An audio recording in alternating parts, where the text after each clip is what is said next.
Oke ya, kita mulai. Nomor 1, pada pukul 17.00 WIB, Andi tampak sedang berbelanja di sebuah pasar swalayan. Ketika memperoleh barang yang diperlukan, ia tampak cepat sekali memasukkan barang tersebut ke keranjang belanja. Barang-barang yang dibeli pun termasuk barang berkualitas bagus dan mahal. Berarti dia tahu barang ini berkualitas bagus dan mahal. Perilaku konsumen tersebut adalah ia cepat sekali masukkan barang tersebut ke keranjang belanja. Dia sangat cepat masukkannya, padahal dia tahu itu barang-barangnya barang berkualitas bagus dan mahal. Jadi sikap perilaku konsumen adalah Andi merupakan konsumen yang tidak teliti. Ya, dia teliti barang bagus dan mahal, dia paham, berarti salah nih. Andi telah berbelanja soal yang mahal. Ya, bisa jadi ya. Bisa jadi. Perilaku konsumen yang tergesa-gesa. Ya, bisa jadi juga. Tapi yang paling tepat adalah Andi tidak mempedulikan berapa harga barang tersebut. Karena dia sudah tahu itu barang berkualitas bagus dan mahal. Maka dia main masukkan aja, berarti Andi banyak duit. Andi tidak mempedulikan berapa harga barang tersebut. Karena di sini yang dibeli pun termasuk barang berkualitas bagus dan mahal. Jadi dia paham barang itu bagus dan mahal, berarti dia tidak peduli mempedulikan harga barang tersebut. Oke ya, bisa dipahamin ya? Paham. Ya, gampang. IPS ini tinggal memperhatikan kata-kata aja di situ. Lanjut kita ke soal berikutnya. Dalam rangka mengapresiasi budaya bangsa lain untuk memperkuat jati diri bangsa Indonesia, seorang guru dituntut memiliki kemampuan mengembangkan model pembelajaran yang mampu mempersiapkan peserta didik memenuhi kebutuhan tuntutan tersebut. Contoh kegiatan pembelajaran paling relevan untuk misinya adalah mengapresiasi budaya bangsa lain untuk memperkuat jati diri bangsa Indonesia. Misinya seperti itu, mana budaya bangsa lain kita adopsi, kita jadikan itu sebagai memperkuat jati diri bangsa Indonesia. Yang A, menjadikan contoh tayangan video beragam bentuk budaya asing. Ya. Yang B, mengklarifikasi nilai budaya asing yang mempengaruhi masyarakat. Yang C, mendiskusikan budaya asing yang paling berpengaruh di dunia. Yang D, mengelompokkan berbagai budaya berdasarkan wilayah benua. Ini salah nih. Karena dia misinya adalah mengapresiasi budaya bangsa lain untuk memperkuat jati diri kita. Jadi mengapresiasi artinya kita menerima budaya itu baik, kita terima, dan kita untuk memperkuat jati diri bangsa Indonesia. Maka yang D salah. Mengidentifikasi contoh budaya asing berbagai negara ini juga salah. Jawaban tinggal 3, A, B, C. Yang A kurang tepat juga. Tinggal B sama C. Ya.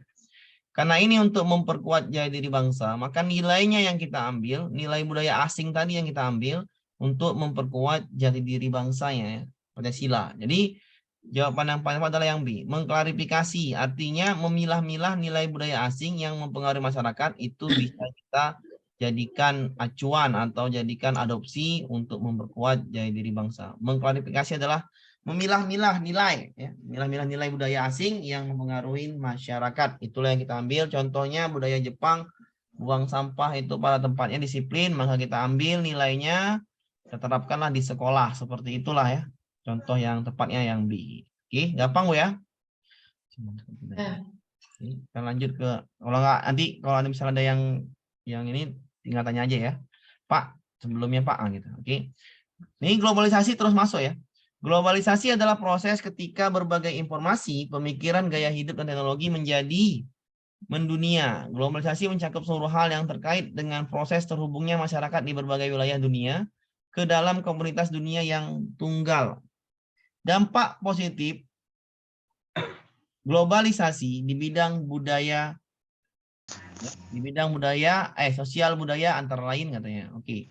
Kita pahami dulu ya, kita pahami dulu ada bidang-bidang yang akan dipengaruhi oleh globalisasi ya. Yang kita baca dulu ini, kita baca dulu. Ini kita baca dulu ini yang bidang apa nih?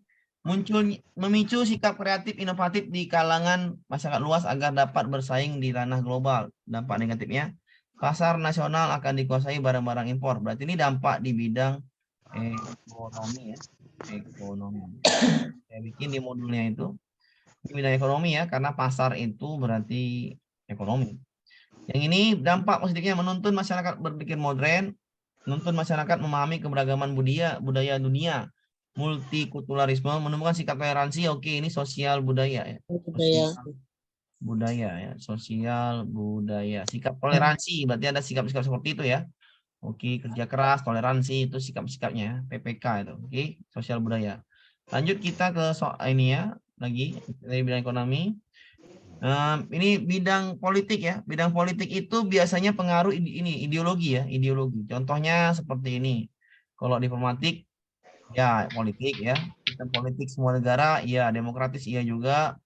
Partisipasi perdamaian dunia ya benar itu namanya dampak dari bidang politik. Tapi kalau nanti ideologi nih, ideologi masuknya ideologi asing ke sebuah negara ya, biasanya berhubungan dengan ideologi. Lunturnya rasa nasionalisme kan betul ya. Jadi itulah bidang politik ya, ideologi suatu negara yang dijadikan dampaknya. Kalau iptek itu teknologi ya. Jadi ilmu pengetahuan dan teknologi itulah dia dampak positifnya. Dampak negatifnya ada hacker ya, ada apa lagi nih? Ada penyalahgunaan informasi itu ya seperti itu ya, iptek ya.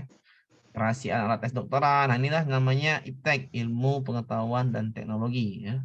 Dampak lagi globalisasi adalah di itu Bu, di modul ada Bu, di modul oh, misalkan dulu. Di modul juga ada ya, misalkan juga ada. Oke. Dampaknya lagi adalah nih dampak apa nih? Dampak positifnya adalah sistem belajar mengajar tidak terlalu tatap muka. Ini dampak di bidang Ikan, Pak. pendidikan. Seperti itu kita siapa itu Mbak yang ini nang? Dari bahasa aja. Bukan. Dari bahasa aja kita sudah tahu itu dampaknya pada bidang apa. Oke, kita pahami ini. Tadi kan diminta ini adalah bidang sosial budaya. Ingat bidang sosial budaya adalah sikap ya, sikap toleransi, sikap-sikap seperti itu ya. Etos kerja, disiplin. Nah, itu namanya sosial budaya. Yang A, ditemukannya berbagai hasil peninggalan masa lalu yang banyak terjadi akhir-akhir ini. Ini bidang iptek ya, ilmu pengetahuan dan teknologi. Terbukanya lapangan kerja ini ekonomi, ya, ekonomi. Meningkatnya etos kerja yang tinggi, nah ini namanya sosbud, sosial sosbud ya. Masuknya budaya asing, misalnya Korea, inspirasi tumbuhnya berbagai jenis usaha ekonomi budaya ekonomi. Ya, enaknya ke ekonomi ya, ekonomi. Makin kuatnya nilai kebebasan, berarti ini politik. Nilai kebebasan itu politik. Oke, bisa dipahami Bu?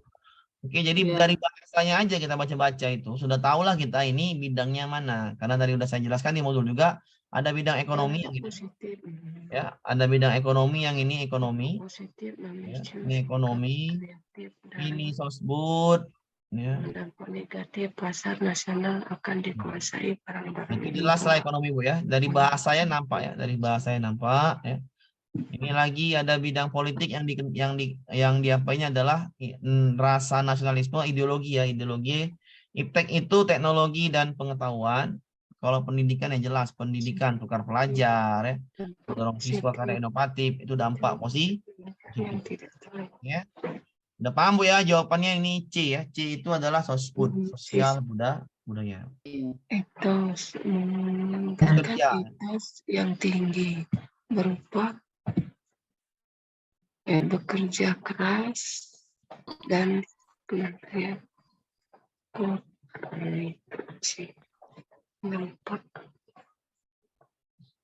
bisa dipahami Bu? Apa? Ya, kita lanjut ke soal berikutnya. Oke. Nama satu Nama situs Kumir ya, Bu ya. Nama situs Kumir. Oke, ini saya jelaskan dulu. Saya jelaskan dulu ini beberapa namanya metode penelitian sejarah ya.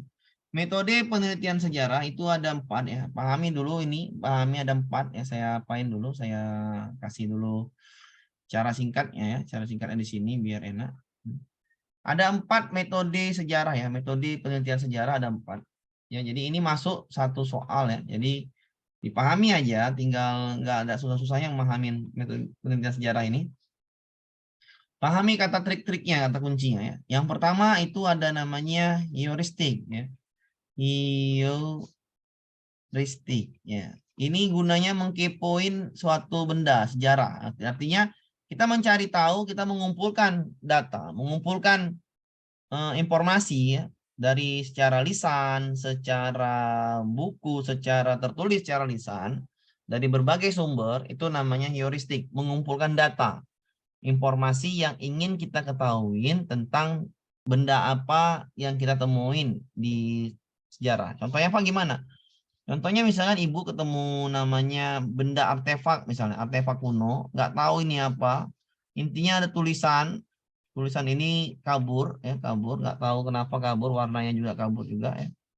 Ada tulisan kita nggak tahu, tapi ibu foto kan di Google, foto pakai AI atau Google Foto, bahwasannya ini artefak atau sebuah tempat untuk apa namanya sayuran kuno ya, tempat sayuran kuno di zaman Majapahit. Ibu cari Google, oh iya ini tempat sebuah apa namanya nggak tahu lah artefak apa berfungsinya untuk potong sayur ibarat gitu ya. Jadi ketemulah ibu ini jawaban di Google itu, ini tempat untuk potong sayur. Berarti ibu sedang mengumpulkan data, paham Bu? Itu namanya heuristik. Bisa dipahami Bu? Ibu mengumpulkan data, ingin tahu barang ini apa, ibu cari Google, ibu cari di perpustakaan, ibu mencari tahu mengumpulkan data, itu namanya heuristik. Bisa dipahamin ya? Bisa dipahamin? Bisa. Paham. Ya. Yang kedua namanya validasi sumber. Validasi sumber, bagaimana, oh ini barangnya ini bisa dijual nih di kolektor langka. Bagaimana kolektornya bisa beli? Ya, mahal barang itu. Kalau kita tidak tahu keaslian atau kevalitan barang itu memang dari kerajaan Majapahit. Ya, bagaimana kita tahu? Ibu harus datang ke lembaga-lembaga nasional atau lembaga-lembaga yang bisa memvalidasi, bisa mengesahkan, bisa membuktikan bahwasannya ini artefak dari zaman Majapahit kuno. Jadi ibu datang ke suatu lembaga, misalnya universitas, kampus, lembaga-lembaga sejarah, ibu datang ke situ ada profesor, doktor, dan lain sebagainya, menyatakan bahwasannya ini benar artefak dari kerajaan Majapahit pada tahun bla bla bla bla, 1000 tahun yang lalu berguna untuk ini, bla bla bla bla. Itu namanya validasi sumber. Bisa dipahamin? Datang aja ke suatu pengesahan atau datang satu lembaga yang untuk memvalidkan atau membuktikan bahwasannya ini benar, mengesahkan. Paham, Bu? Paham ya? Ini heuristik mengumpulkan informasi, ya. Mengumpulkan Data atau informasi. Sedangkan ini mengesahkan, ya. Datang kemana? Ke kampus-kampus, ke lembaga-lembaga, mengesahkan atau membuktikan bahwasannya itu benar. Membuktikan, datang ke suatu museum dan lain sebagainya, pokoknya datang aja, di situ ada pakarnya, bahwasannya itu mengesahkan. Paham, Bu? Membuktikan. Tiga adalah interpretasi ya. Interpretasi ya. Interpretasi ini adalah ibu menafsirkan sendiri, ibu mencerita sendiri, bercerita ya, menafsirkan, bercerita dengan menafsirkan, bercerita atau menafsirkan dari data yang ibu terima dari heuristik dan validasi sumber. Ibu bercerita bahwasannya saya ketemu barang ini, misalnya ada teman ibu datang ke rumah mau tahu barang artefak tadi, ibu cerita, saya ketemu barang ini di goa dekat rumah kita lah, katanya bla bla bla bla. Saya datang juga ke universitas, bahwasannya ini. Oh, saya ketemunya seperti ini, saya lagi wisata, gini. Saya ketemu, saya cari Google, rupanya ini barang dari Majapahit kuno. Saya bawalah ke lembaga universitas, rupanya benar, ini valid. Seperti itulah saya menemukan artefak ini. Itu namanya interpretasi, paham, Bu? Menceritakan dengan menafsirkan dengan gaya bahasa kita sendiri. Ngerti? Ini Interpretasi. Paham, Pak. Yang terakhir namanya adalah istiografi ya. Istiografi ya. Istiografi ini adalah grafi. Grafi itu adalah suatu yang dibuat lagi ya. Suatu yang dibuat lagi dengan cara mereplikakan, menuliskan. Caranya banyak nih. Ibu bisa menuliskan di sebuah buku, di sebuah artikel ilmiah, di sebuah blogger, nuliskan kembali ya. Atau ibu bisa, kalau dia ini artefak, ibu tuliskan kembali, atau artefak ini bisa direplika lagi. Membuat replikanya. Membuat replika dari artefak itu.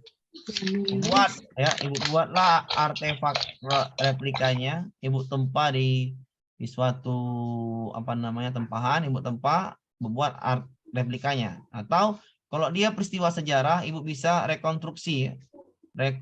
Rekonstruksi atau bisa membuat jadi film ya.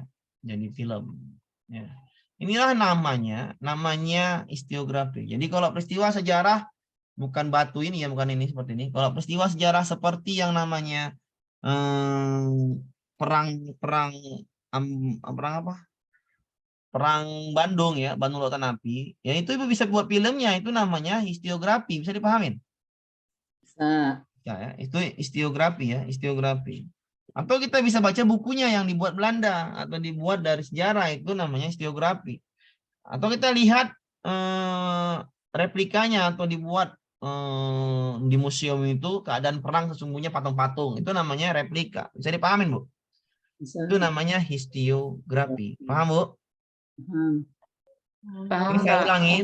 Saya ulangin. Heuristik adalah mengumpulkan data. Mengumpulkan data ini bisa dari sumber lisan, saksi mata kalau peristiwa sejarahnya. Saksi mata itu adalah pada saat peristiwa sejarah ya. Oke, apalagi peristiwa yang itu atau dalam bentuk tulisan, itu namanya heuristik. Mencari tahu benda apa yang kita temuin, kita mencari tahu itu apa. Dengan cara Google, dengan cara dan lain sebagainya, itu mengumpulkan data, kegiatan mencari informasi. Yang kedua, paling sumber, kita datang ke suatu lembaga, kita pastikan ini benar dari Majapahit. Bagaimana caranya? Datanglah suatu lembaga. Oke. Yang ketiga adalah interpretasi. Kita pulang, ada wartawan masuk atau ada yang ingin tahu, kita cerita bahwasanya kita ketemunya di sebuah goa atau di sebuah jalan, bla bla bla bla, bahwasanya ini benar saya bawa ke universitas, ini dari kerajaan Majapahit kuno dengan cara gaya bahasa kita masing-masing. Yang keempat, historiografi adalah menuliskan kembali. Ibu bisa menuliskan artefak ini, ketemunya seperti ini, buku sejarah misalnya. Atau Ibu buat replikanya, Ibu letakkan di museum. Atau kalau peristiwa sejarah, Ibu buat bisa filmnya. Bisa dipahami, Bu ya? Ya. Oke, kita hapus. Udah bisa saya hapus? Sudah. Nah, oke. Kita Bisa, baca Pak. soalnya. Alah, udah saya hapus, Bu. Udah saya baca soalnya. Nama situs Kumir makin banyak dikenal orang setelah adanya temuan 3 kerangka manusia awal bulan ini. Oke, temuan pertama ya, masih pertemuan. Dan 3 kerangka. Salah satu kerangka itu masih utuh. Diberitakan sebelumnya, antropologi forensik dari Universitas Airlangga Dr. Field yang terlibat dalam penelitian mengatakan kerangka tersebut berjenis kelamin perempuan. Itu namanya validasi, Bu ya. Berjenis kelamin perempuan dan tingginya 141 sampai 153 cm ya. Itu namanya kita pastikan itu bahwasannya jenis kelamin perempuan namanya validasi. Dan umurnya data. Validasi itu datanya ada. Aman, Bu? Aman. Bisa dipahamin? Berdasarkan Ada datanya jelas, data perempuan 23 tahun, datang pula ke Hmm. universitas lembaga. Ngerti? Ada dokternya langsung menjelaskan, memvalidkan. Paham, Bu? Paham, Pak? Paham. Dari sumber. Integritas. Validasi sumber. Prestasi. Bercerita. Cerita dari sumber.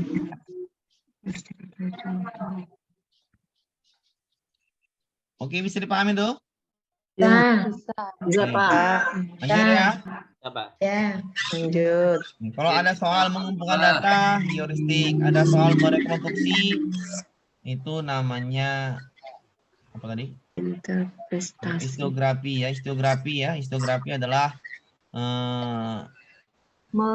replika, menceritakan kembali, menuliskan kembali, membuat replika. Oke, soalnya banyak ya.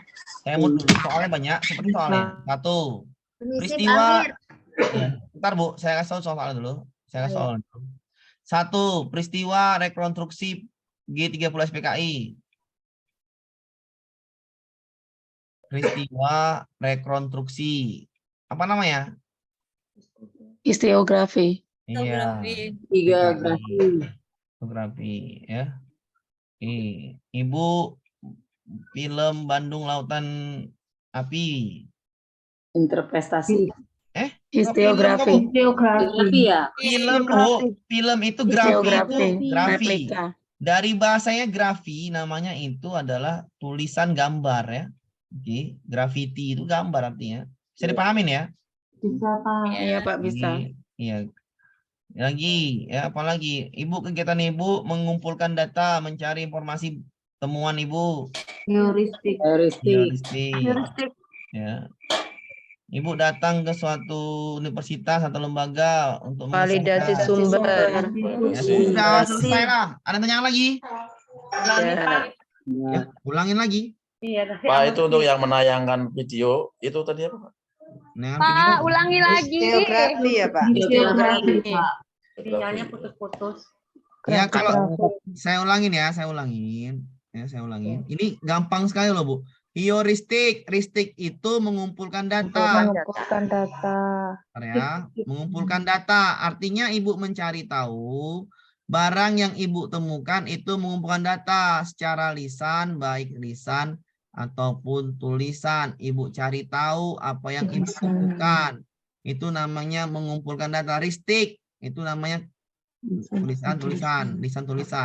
Mengumpulkan data ya, mengumpulkan data. Ya.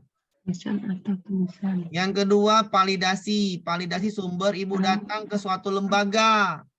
Ya, datang ke suatu lembaga, ada dokternya, ada profesornya yang menjelaskan, yang memvalidasikan, mengesahkan, membuktikan bahwasannya itu benar. Ya. Ibu temu koin kuno. Saya ulangin, Bu, ya, ini gampang kali, Bu, ya. Koin kuno ya, koin kuno. Ibu nggak tahu ini koin emas, ibu ketemunya di tempat wisata ibu. Ada koin kuno bacaannya ini M. S. Oh, ini adalah koin peninggalan kerajaan Majapahit seberang atau kuno ya. Atau kerajaan Sriwijaya. Ibu nggak tahu ini koin apa, tapi ibu cari tahu secara lisan baik pun tulisan. Ibu foto ini di Google, ibu cari tahu datanya bahwa saya ini mirip dengan koin Majapahit, masih mirip. Itu namanya heuristik, paham, Bu? Ya, paham. Paham, Bu, ya? Jadi jangan, saya nggak ulang lagi, Bu, ya. Ini saya nggak mau ulang lagi ya. Tolong pahami lagi ya. Nanti ngulangin YouTube Ya, aja. sudah paham, Pak. Paham ya. Nanti yang ngulangan YouTube aja ya. Validasi sumber, Ibu ini kan cari tahu tadi, ini masih mirip kerajaan Majapahit, oke? Masih mirip kerajaan Majapahit atau Sriwijaya koin tadi. Ibu datanglah ke suatu tempat, universitas, lembaga nasional, lembaga sejarah. Ada profesor, doktor, dan lain sebagainya di situ. Bahwasannya benarlah ini Bu, atau yang ini Pak, ini koin dari kerajaan Majapahit. Oh, tahunnya, datanya bilangnya. Ini datanya tahunnya sebelum Masehi atau tahun berapa lah kita nggak tahu. Ya tahun 1700 misalnya kan. Ya, ini koinnya koin emas ya, emasnya kadarnya 100% misalnya. Oke. Ini biasanya untuk membeli penukaran barang atau membeli suatu barang atau upeti, mengasih upeti gitu kan. Validasi sumber. Ibu tahu data-data ini itu namanya validasi, ngerti, Bu? Iya. Data ya. Yang ketiga, ibu pulang ke rumah. Tadi aku ketemu koin loh. Koin apa, Bro? Ini loh koin tadi aku temunya tadi di tempat wisata. Interpretasi. Ya, kok bisa, Bro? Iyalah, ketemu aku cari di Google. Ini kerajaan Majapahit punya ini, katanya kan. Oh, bener nggak tuh, Bro? Ini benar. Aku datang ke universitas tadi, bahwasannya ini benar kerajaan Majapahit. Oh, kita jual lah, Bro. Iyalah, emang dijual lah cocok ini ya, atau dikasih museum. Itu namanya interpretasi. Menceritakan dengan gaya bahasa sendiri. Paham, Bu? Paham. Yang keempat namanya histiografi. Perhatikan ini ya, histiografi. Grafi itu adalah membuat kembali atau membuat film. Iya. Hanya kalau ini koin nggak mungkin buat film. Berarti buat tulisan sejarah, membuat tulisan. Kita posting ke artikel ilmiah atau ke blogger, buat ilmiah pula, membuat tulisan, menuliskan kembali, membuat tulisan, Membuat replika. Ibu buat replikanya, kasih ke museum gitu kan, jangan yang asli kasih museum, sayang lah ya. Yang asli bisa disimpan, replika. Kalau ini koin, kalau dia peristiwa sejarah itu bisa buat film atau bisa buat rekonstruksi. Sosial. Bisa dipahamin? Sabak. Bisa? Pak Amir, mohon izin Pak Amir, mohon izin. Ya, silakan, Pak. Untuk ibu-ibu, kami mohon maaf kalau membaca jangan sampai diperdengarkan di Zoom-nya. Iya, Ini mengganggu betul. teman-teman yang lain. Betul sekali. Baca dalam hati aja, benar sekali. Iya, nggak Iya. kedengeran. Jangan baca di itu, Ibu, baca dalam hati. betul. Itu film rekontasi tuh, Pak. Rekonstruksi, Bu. Rekonstruksi. Aja, Bu. Rekonstruksi. Rekonstruksi. Oke, udah paham, Bu ya? Emang enggak. Oke, udah paham ya. Lanjut kita, Bu ya. Oke, dari tulisnya saya hapus. Iya, Pak. Boleh saya Iya, hapus? Pak. Boleh, Pak. Oke, kita lanjut ke soal ya, soal. Ini soalnya juga ini soal tentang tanggung jawab warga negara global. Tuliskan lagi, Bu. Yang belum tuliskan, tolong tuliskan dulu tanggung jawab warga negara global. Soalnya ini 2 soal. Tanggung jawab warga negara global ya. Saya nulisnya ini pakai mouse ya, bukan pakai apa? Pena ya. Kalau pena enak. Global adalah yang pertama itu ada banyak nih Bu ya, ada 8 yang keluar. Yang pertama namanya polusi, Bu. Polusi, baik polusi udara, tanah, air dan sebagainya. Yang kedua ada namanya global warming atau pemanasan global, pakai bahasa aja lah, pemanasan global ya. Pemanasan global ya. Pemanasan global. Oke. Yang ketiga ada namanya pemusnahan makhluk hidup, bahasa kerennya pemusnahan biodesertivitas. Pemusnahan biodesertivitas. Yang keempat adalah kemiskinan, ya, kemiskinan. Yang kelima adalah pemusnahan makhluk hidup tadi udah kan, genosida atau pengusiran besar-besaran suatu penduduk ya. Contohnya Rohingya ya, Rohingya ini yang diusir dari negaranya ya. Ini adalah pengusiran besar-besaran penduduk, contohnya Rohingya. Yang keenam adalah data personal online biar supaya tidak terculik. Data personal online tanggung jawab warga negara dunia. Oke. Ada lagi Pak, ada ledakan kelahiran atau ledakan populasi penduduk. Ledakan populasi penduduk ya, angka kelahiran yang tinggi ya, penduduk. Yang ke-8 namanya adalah penipisan ozon atau penipisan sumber daya alam, penipisan sumber daya alam. Inilah soal yang masuk di berapa kali UP, tinggal pilih aja yang mana. Oke, catat dulu Bu ya, catat dulu. IPS ini gampang kok ya. Lanjut kita ke itunya, tanya dulu Nomor ya. 2 itu apa, Pak? Pemanasan global, Bu. Pemanasan global. 6 itu data personal apa Pak ya? Online. Data person online. Ibu kan punya data tuh, Ibu jagalah tanggung jawab warga negara global. Nomor 7 itu ledakan Populasi penduduk. Ledakan populasi penduduk. Nomor 8 penipisan SDA, sumber daya alam. Kalau yang nomor 5 itu Rohingya ini yang pengusiran itu. Pengusiran besar-besaran suatu penduduk. Izin Pak. Silakan Pak. Pemusnahan yang nomor 3 tuh pemusnahan biodiversitas itu seperti apa Pak? Di hutan Kalimantan Pak. Apa Pak? Hutan Kalimantan itu orang hutan dibunuh. Hutan-hutan digundulin, orang hutan dibunuh atau diusir, itu namanya pemusnahan biodiversitas. Makhluk hidup. Pemusnahan makhluk hidup. Kalau yang Rohingya itu Pengusiran besar-besaran diusir secara besar-besaran, penduduk asli di situ diusir secara besar-besaran.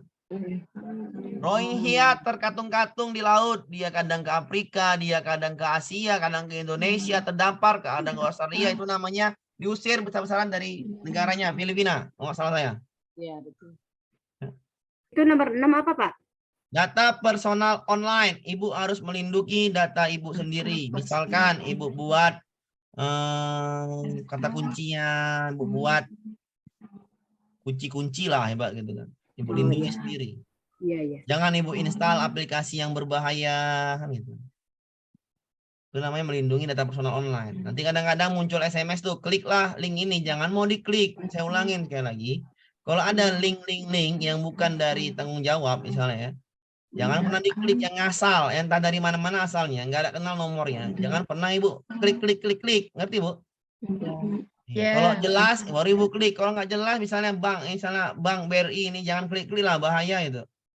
Itu namanya melindungi data personal online. Satu lagi, kadang-kadang kita install aplikasi ini, aplikasi apa? Ketik-ketikan apa bu? Keyboard, apa keyboard bu? Iya, iya. Keyboard itu, ibu jangan asal install, itu nggak boleh itu. Bawaan aja, pakai bawaan HP. Kenapa? Ketika ibu install keyboard itu, keyboard aplikasi lain, keyboard itu menyimpan data ibu. Oh. Jadi ibu ketik password di M-Banking di situ, ya data ibu tersimpan. Jadi jangan pernah pakai hati-hati ibu. Aplikasi ibu install pakai misalnya, biar cantik nih, ketikan saya nih, ibu install aplikasi bla bla bla namanya, ketikan keyword atau apalah namanya, QWERTY atau apa namanya. Ibu ketik itu, ya data ibu tersimpan di sana, makanya hati-hati install kan gitu. Ya. Apalagi yang diinstal VPN misalnya kan. Itu ibu, data ibu tersimpan, apa yang ibu ketik disimpan semua. Jadi itulah data personal online. Kalau ada aplikasi seperti data kita misalnya SAP BKN misalnya atau PNS, itu pakailah kata kuncinya, misalnya kuncilah aplikasinya, waktu buka diapain lagi lah, pakai power fingerprint ya, kata kuncinya itu huruf besar, huruf kecil, angka digabungin. Itulah namanya melindungi data personal. Jangan nanti passwordnya angka semua atau huruf semua, nggak boleh bu ya. Itu nggak boleh. Maksudnya apa ya, nggak boleh, data itu harus gabungan angka, huruf besar, huruf kecil. Karena hacker itu butuh setahun lebih untuk bisa membuka kunci kalau datanya itu gabungan itu. Makanya gabungan data, angka, huruf besar, huruf kecil, dan angka-angka. Tapi kalau huruf semua gampang membukanya, atau angka semua gampang membukanya. Paham bu? Itulah tanggung jawab warga negara global, ada 8 seperti ini. Oke, ini yang soal masuk. Aman bu ya? Saya hapus boleh? Udah siap? Boleh. Ya, Pak. Siap. Ya, itu saya jelaskan udah. Nomor 10, banyak kasus ini terjadi. Yang pertama adalah pemanasan global, penyebaran tenaga kerja Tiongkok seluruh dunia, serangan terorisme, gelombang pengungsi negara tetangga yang berperang. Yang ini beda ya, gelombang pengungsi negara tetangga, bukan tanggung jawab warga negara global, tapi tanggung jawab warga negara tetangganya. Ngerti bu? Peluncuran satelit di luar angkasa meledak. Nah, ini tanggung jawab warga negara global yang mana? Cuman satu kan? Pemanasan global. Oke bu, bedakan yang ini ya, gelombang pengungsi negara tetangga yang berperang, itu tanggung jawab negara tetangganya, ngerti bu? Kalau ini pengungsi, kalau di Eropa perang, kalau Eropa perang itu bu, yang perang laki-laki, nggak boleh perang perempuan. Jadi ibu-ibu, orang tua, anak-anak itu ngungsi, nggak boleh berperang. Itu namanya di Eropa. Ya, kalau di Indonesia, makanya orang Indonesia ini mengerikan. Orang Indonesia ini kalau perang semuanya perang, ngerti bu? Jadi jiwa kita militan. Jadi makanya kalau di Eropa tuh gelombang pengungsi negara tetangga yang berperang, maka yang menjadi tanggung jawab ini gelombang pengungsi ini adalah negara tetangganya, bukan negara global. Tapi kalau Rohingya itu diusir secara besar-besaran, ngerti bu? Iya. Sama seperti Palestina, itu diusir secara tanggung jawab warga negara global kalau seperti itu, diserang. Ngerti bu? Iya bu. Musnahan namanya, genosida namanya. Oke, aman bu? Aman. Lanjut ya, kita lanjut ke soal berikutnya. Oke, ini sama juga soalnya gini-gini aja. Pemanfaatan pengembangan ilmu pengetahuan teknologi membuat dampak pada bidang pendidikan. Sikap yang dibutuhkan menghadapi tantangan, ingat bidang pendidikan, carilah hubungan ke bidang pendidikan. Memanfaatkan peluang ekonomi, ya bukan bidang pendidikan. Ngerti bu? ya, Bersama-sama dengan kita menolak, menghindari. Nggak bisa globalisasi menolak, nggak bisa ya. Globalisasi nggak bisa dihindari, nggak bisa ditolak, hanya bisa disaring atau difilter. Salah ya. Memperluas jangkauan pasar. Pasar itu ekonomi. Pasar ekonomi. Memanfaatkan peluang semakan untuk belajar. Tiga, transfer ilmu pengetahuan. Ya inilah jawabannya. Ya, belajar. Bidang pendidikan. Yang E bidang apa? Sosbud. Sosial budaya. Budaya. Bisa dipahami, Bu? Ya. Jadi ini soal IPS ini saya bilang, IPS PPKN itu soal yang sangat-sangat tidak betul-betul berpikir banyak. Ya. Oke, tinggal baca aja. Oh ini soal PPKN sebenarnya nih, soal PPKN. Tapi ya saya masuk pula kemari. Kita jelaskan dulu ya. Masuk pula kemari penyakit sosial ini, PPKN biasanya. Oke, saya pahami dulu ya. Tindakan stereotip. Ya, stereotip itu adalah melabelkan sikap kasar atau sikap buruk terhadap suatu suku. Label ya, cap atau label. Stereotip itu cap atau label atau merek suatu suku. Contoh soal kemarin ini, Bu, ya, contoh soal yang ini, saya ulangi yang soalnya mana, Pak? Yang ada di sini ya. Tapi ada di pembahasan UP Desember atau UP Oktober atau yang kemarin saya kasih itu. Ya, cap atau label merek contohnya apa? Misalnya si Juminten mau nikah dengan Ucok. Ucok tadi adalah Batak. Bilang ibunya, ngapain kau nikah sama orang Batak? Itu wataknya keras. Ya, payah tuh, keras kepala tuh, menang sendiri taunya tuh. Melabelkan merek, bahwasannya orang Batak itu keras kepala, mau menang sendiri, itu namanya stereotip. Paham, Bu? Ya. Atau lagi namanya si Budi mau nikah dengan orang Solo, perempuannya orang Solo. Kata Budi ini dari warga Sumatera Utara, ya. Warga Sumatera Utara atau Sumatera Selatan atau Sumatera Barat. Nah, bilang ngapain nikah sama orang Solo? Suaranya pun nggak dengar kuping suaranya tuh katanya. Gitu maksudnya, Bu ya. Itu namanya melabelkan bahwasanya orang Solo itu suaranya nggak dengar. Itu namanya melabelkan, paham, Bu? Ya. Kalau etnosentris meninggikan sukunya dengan merendahkan suku lain ya. Dia bilang seperti ini, kegiatan Madura dulu, kasus Madura Sampit itu ya. Bahwasanya suku Madura adalah yang paling baik di perantauan itu daripada suku etnis yang di negara asli atau penduduk aslinya ya. Dia membangga-banggakan suku, akhirnya ada yang tidak senang suku situ ya. Terjadilah perang ya, perang antar suku namanya Sampit kemarin tuh kejadiannya luar biasa mengerikan. Ya, etnosentris ya, tidak boleh kita meninggikan suku kita ya, biasa aja, jangan terlalu tinggikan suku. Suku semuanya bagus dan semua punya budaya masing-masing, maka hargailah toleransi itu. Paham, Bu? Jangan mengejek suku lain ya, jangan menindas suku lain, jangan meninggikan sukumu juga. Paham, Bu? Diskriminasi artinya membatasi hak. Misalkan anak perempuan tidak boleh bekerja di kantoran. Anak perempuan cukuplah sampai SMA. Anak perempuan tidak boleh kuliah sampai S3. Itu namanya membatasi hak. Contohnya gimana, Pak, lagi, Pak? Ya, contoh soalnya. Perempuan itu sebaiknya di bidang dapur aja. Nggak usah ini. Itu namanya diskriminasi. Membatasi hak ya. Membatasi hak. Kalau negara kita haknya sudah jelas pasal 27 ya. Jadi membatasi hak. Itu namanya diskriminasi. Membatasi hak. Ingat, membatasi hak. Ya, etno meninggikan suku, diskriminasi membatasi hak. Ya. Rasisme mengejek apanya? Kulitnya, fisiknya, mengejek ciri fisik, ya. Ciri fisiknya yang diejek. Ingat, Bu, rasisme ciri fisiknya yang diejek. Oke.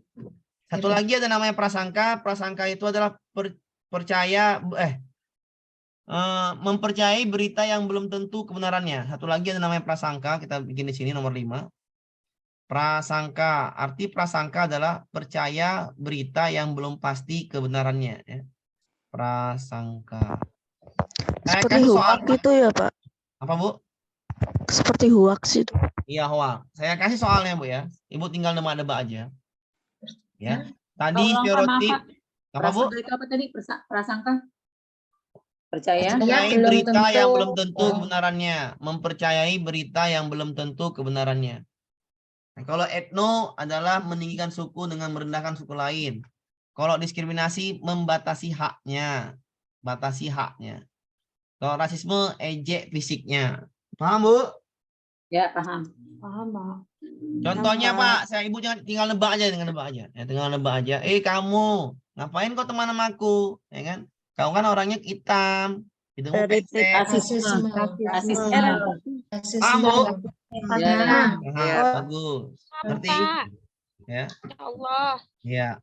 Itu Pak Budi tuh tiba-tiba jadi kaya itu. Korupsi itu. Iya dia korupsi. Prasangka. Prasangka. Paham? Kalau berita-berita yang dipercaya itu namanya prasangka. Paham? Contoh soal kemarin prasangka seperti ini. Contoh soal kemarin prasangka seperti ini. Berita radiogram yang bocor. Dukun santet dibunuh. Itu namanya prasangka. Paham, Bu? Ya, Pak. Ya, diskriminasi tadi udah. Diskriminasi belum? Diskriminasi adalah contohnya tadi suku di apa namanya? Orang perantauan, misalnya orang perantauan. Orang perantauan nggak boleh milih. Nah, itu namanya diskriminasi. Perempuan nggak boleh kerja di kantoran, itu namanya diskriminasi. Paham, Bu? Paham. Nanti jangan bilang gini, ya, perempuan sholatnya wajib depan laki-laki, salah, itu kan diskriminasi, itu nggak boleh. Perempuan sholatnya sejajar laki-laki itu nggak boleh, ya, itu nggak boleh. Itu bukan diskriminasi namanya, itu nggak boleh seperti itu. Hati-hati nih, Mbak. Kadang-kadang bahasa diskriminasi ini banyak orang nggak paham artinya, banyak orang awam nggak paham, gitu kan. Ini diskriminasi adalah dibatasi hak, bukan berhubungan dengan agamanya, ngerti, Bu? Oke, prasangka udah, etno tadi belum. Etno ada tadi meninggal sukunya, bahwasannya suku A lebih baik dari suku yang ada di perantauan itu, makanya itu namanya etnosentrisme. Ya, inilah soal yang masuk kemarin ada 2 soal. Jadi 2 soal, 1 soal. Terlalu mudah, Bu, ya, bisa dipahami. Gampang, Bu? Bisa dipahami, Bu? Bisa. Oke, Pak. Boleh, Pak. Bisa, Pak. Bisa, aman. Lanjut. Lanjut kita ke soalnya. Ini dia. Pada tahun 1998 di kabupaten tertentu telah terjadi peristiwa pembunuhan terhadap dukun santet yang berdasarkan data. Data itu berita, Bu. Paham, Bu? Iya. Data itu berita, data informasi yang bocor. Kalau mempercayai informasi yang belum tentu kebenarannya, itu namanya apa? Prasangka. Data itu informasi. Jawabannya di sini. Paham, Bu? Ya Allah, Pak. Aman ya, Bu, ya? Gampang ya? Aman. Namanya soal lagi. Penggunaan kursi roda sekarang tidak perlu khawatir untuk menyetir mobil sendiri. Ya, untuk sendiri. Perusahaan mobil Kenguru menjual mobil elektrik yang ringan dan digunakan oleh pengguna kursi roda. Penemuan mobil ini merupakan bukti bahwasannya perkembangan iptek memberikan dampak positif. Cari dampak positif untuk kehidupan kursi itu tadi, pengguna kursi roda. Dampaknya apa? Hidup lebih praktis dan efisien. Ya bener lah ini. Memudahkan penyebaran teknologi, salah. Dampaknya untuk pengguna kursi roda. Dia bisa nyetir. Berarti hidupnya lebih praktis, nggak ribet. Mempercepat informasi, salah. Memudahkan interaksi, salah. Menambah. Paham, Bu? Praktis, paham. Nah, kalau saya ganti soalnya, penemuan Telegram, WhatsApp, itu apa jawabannya? Informasi. Salah. Teknologi ya? Teknologi. Memudahkan interaksi sosial. Interaksi sosial. Dia memudahkan interaksi sosial. Iya, paham? Paham. Jadi kalau Maaf, ada WhatsApp, Pak, bisa diulangi soalnya saya dari kamar mandi, Pak. oh ya, saya juga dari kamar mandi tadi, Pak. Oke. Penggunaan kursi roda sekarang tidak perlu khawatir untuk menyetir mobil sendiri. Perusahaan mobil Kenguru menjual mobil elektrik yang ringan dan digunakan oleh pengguna kursi roda. Penemuan mobil ini merupakan bukti bahwa perkembangan iptek memberikan dampak positif bagi kehidupan, yakni mobilnya bisa berguna untuk penyandang disabilitas atau pengguna kursi roda. Ya, bahwasannya mobil itu membuat hidup ini lebih praktis, ya kan? Dan efisien. Dia bisa menggunakan mobil. Kalau yang B salah lah, yang C salah lah, yang D salah juga, yang E salah juga. Oke, paham? Iya. Kalau saya ganti soalnya, penemuan Telegram, WhatsApp, aplikasi media pesan tadi, itu interaksi sosial, memudahkan. Memudahkan interaksi sosial. Contohnya, ibu-ibu besok wirid, nggak perlu lagi datang ke rumah atau pakai toa, pakai WA aja aman, ya kan? Iya. Ya. Ngerti kan, Bikin Bu? grup WA. Ngerti, Pak. Lanjut. Aman, lanjut. Nah, 30 soal. Ya, halo. Ini soalnya ada Salam ya Umi ya. ya, Aku matikan, Bu. ya, ada saya mute dulu, Bu. Saya mute dulu. Oke. Nggak sadar dulu. Oke. Pada saat pandemi COVID-19, banyak usaha mikro, kecil, dan menengah memanfaatkan media sosial untuk memudahkan produsen menawarkan produknya kepada konsumen. Perilaku produsen tersebut termasuk dalam kegiatan. Oke, kegiatan perilaku produsen ada 3, Bu ya. Namanya intensifikasi. Ada 4 sih. Saya hafalnya 3 aja. Intensifikasi, ekstensifikasi, diversifikasi. Kegiatannya adalah menambah, meningkatkan hasil produksi. Meningkatkan hasil produksi dengan cara yaitu ya, oke nggak apa, Bu. Oke, yaitu dengan cara kalau intensifikasi ya, itu bahan bakunya ya, bahan baku. Bahan bakunya bisa ganti bahan baku ya, bisa diganti alat bakarnya, itu namanya bahan baku ya. Intensifikasi, meningkatkan hasil produksi dengan bahan bakunya diperbaiki. Oke. Ekstensifikasi itu namanya kegiatan untuk meningkatkan hasil produksi dengan menambah, penambahan tenaga kerja ya, tenaga kerja mesin ya. Menambah tenaga kerja. Misalnya ibu penjualan TikTok. Dulu ibu penjualan TikTok adalah kentang goreng atau namanya kentang rebus atau namanya jengkol goreng atau namanya pete yang enak, sambal pete. Ibu buat dalam toples, nggak laku pertama. Ibu terus live, laku 3. Booming. Sambal pete cap Ibu A. Ya. Booming ke media sosial. Besok banyak yang pesan, tiba-tiba pesan ibu di TikTok ribuan. Bagaimana ibu bisa sendiri kerja? Ibu tambahlah karyawan, ibu gaji, itu namanya ekstensifikasi. Paham, Bu? Paham. Oke, gitu ya. Yang ketiga namanya diversifikasi. Meningkatkan hasil produksi dengan mengembangkan cara pemasarannya. Tadi saya bilang, ibu pertama pakai TikTok. Oh, kayak gini TikTok caranya. Habis itu, ibu pakai iklan lagi. Biar supaya ibu bayar suatu iklan TikTok, bayar 200.000. Ibu pakai promosi di Instagram bayar 100.000. Promosi di FB bayar 100.000. Promosi di TikTok bayarnya 200.000. Tiba-tiba ibu FYP. Itu namanya kegiatan diversifikasi. Paham, Bu? Cara pemasarannya. Pakai promosi. Paham. Masa pakai iklan itu, Paham, live Pak. aja. Paham, Bu? Paham. Di situ kok ada Pak, Nambah apa, Pak? Nomor 2, Pak. Itu baca, Bu. Nomor 2 itu adalah ekstensifikasi. Menambah tenaga kerja. Kalau ibu kekurangan banyak pesanan, ibu kekurangan tenaga kerja. Ibu tambah, namanya ekstensifikasi. Paham, Bu? Paham. Kalau dia diversifikasi, itu ibu cara pemasarannya. Kalau ibu live TikTok terus, ibu promosi aja biar supaya promosi kan ibu buka. Ibu pernah buka di Instagram kan atau Facebook, banyak nggak promosi situ? Banyak kan? Itu namanya dibayar. TikTok juga seperti itu, bayar promosinya. Tiba-tiba ibu tampil semuanya di aplikasi itu, baik dimanapun orang asal buka TikTok tampil dia. Paham, Bu? Iya, paham. Karena promosi itu bayar. Kita buka TikTok kadang-kadang sambal ini, semua TikTok ada promosi bayar namanya. Ngerti? Ya. Pak, itu di penjelasannya itu Pak, apa ya? Menambah jenis rasa atau varian rasa. Yang mana, Pak? Yang diversifikasi. Diversifikasi adalah itu bisa jadi, Pak. Ya, itu betul juga itu. Jadi Itu bisa jadi kan cara pemasaran. Kalau pertama 1 rasa tambah 5 itu namanya diversifikasi. Dia lebih menyebar. Promosi. Iya, bisa dipahami ya. Hmm. Ini contohnya apa? Pada saat pandemi COVID, banyak usaha mikro kecil menengah memanfaatkan medsos.